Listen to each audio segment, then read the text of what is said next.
केरला के chief secretary Sharda Muraleedharan ने skin colour के आधार पर डिस्क्रिमिनेशन को लेकर एक महत्वपूर्ण सोशल डिबेट छेड़ दी है।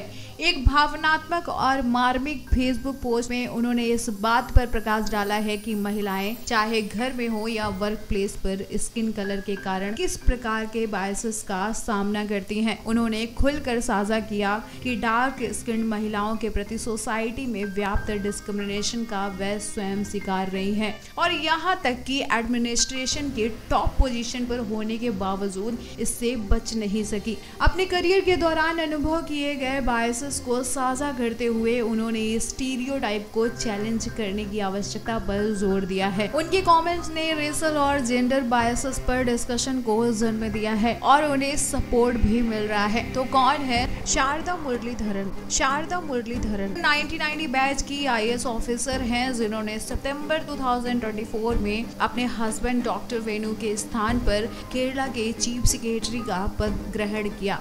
हिंदुस्तान टाइम्स की एक रिपोर्ट के अनुसार उन्होंने 2006 से 2012 तक केरला गवर्नमेंट के तहत कुटुंब मिशन की लीडरशिप भी किया है, जो महिलाओं के एम्पावरमेंट, पॉवर्टी इरेडिकेशन और ह्यूमन राइट्स को प्रमोट करने की दिशा में एक अग्रणी पहल थी। इसके बाद उन्होंने दिसंबर 2013 तक मिनिस्ट्री ऑफ रूरल डेवलपमेंट के तहत नेशनल रूरल लाइवहुड मिशन में चीफ ऑपरेटिंग ऑफिसर के रूप में काम किया।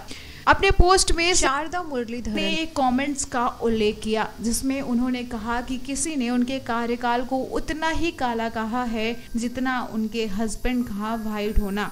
उनके इस कमेंट्स को पहली बार पोस्ट किया और बाद में रिएक्शन के डर से डिलीट कर दिया, लेकिन बाद में इसे फिर से शेयर किया जब उनके वेल विशर ने कहा कि यह एक टॉपिक है जिस पर डिस्कशन होना चाहिए। उन्होंने बताया कि वह अपने पूर्ववर्ती से लगातार तुलना के आदी हो चुकी थी, लेकिन स्किन कलर को लेकर की गई यह कमेंट उन्हें गहरी चोट पहुंचाने वाली थी। उन्होंने सवाल किया कि ब्लैक को इतना निगेटिव के रूप में क्यों देखा जाता है। उन्होंने कहा कि ब्लैक कलर यूनिवर्स में किसी भी चीज को एब्जॉर्व करने की पावर रखता है। उन्होंने इसे ऑफिस ड्रेसिंग से लेकर इवनिंग वेयर, काजल की गहराई और बारिश के आगमन तक हर चीज का सार बताया। शारदा ने अपने चाइल्डहुड की एक घटना भी साझा की, जब उन्होंने अपनी माँ से पूछा था कि क्या वह उन्हें फिर से जन्म दे सकती है ताकि वे फेयर और ब्यूटीफुल हो सके। इस घटना से यह स्पष्ट होता है कि किस प्रकार सोसाइटी में डार्क स्किन को लेकर बायसेस मौजूद हैं, जिन्हें उन्होंने स्वयं भी अपनाया था। उन्होंने यह मान लिया था कि फेयर स्किन ही ब्यूटी और सुपीरियरिटी का प्रतीक होता है, लेकिन उनके बच्चों ने जो अपने डार्क स्किन को प्राउड करते थे, उन्होंने यह सिखाया कि ब्लैक भी ब्यूटी का प्रतीक है। भारत जैसे तेजी से प्रगति कर रहे देश में जहां टेक्नोलॉजी, इकोनॉमी और एजुकेशन में ग्रोथ हो रही है, वहां स्किन कलर पर इतनी चर्चा क्यों होती है? यह सवाल उठना लाजमी है कि सफलता और क्षमता को स्किन टोन से क्यों जोड़ा जाता है। सुंदरता का पैमाना केवल गोरेपन तक सीमित नहीं रहना चाहिए। यह सोच समाज में गहरे तक समाये हुए कलरिज्म को दर्शाती है।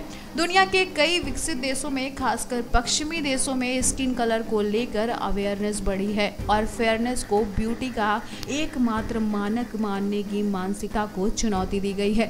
जहां डाइवर्सिटी को सेलिब्रेट किया जाता है और विभिन्न स्किन टोन्स को समान रूप से स्वीकार किया जाता है, भारत को भी इस दिशा में आगे बढ़ने की जरूरत है। समाज में कलरिज्म को लेकर डिस्कशन को बढ़ावा देना और इस पर खुले तौर पर बात करना आवश्यक है। बच्चों को यह समझाना कि स्किन कलर से उनकी योग्यता, खूबसूरती और सफलता तय नहीं होती। वहीं मीडिया और विज्ञापनों में बदलाव की भी जरूरत है। फेयरनेस प्रोडक्ट को बढ़ावा देने वाली मानसिकता पर रोकना और नेचुरल ब्यूटी को अपनाने पर जोर देना चाहिए।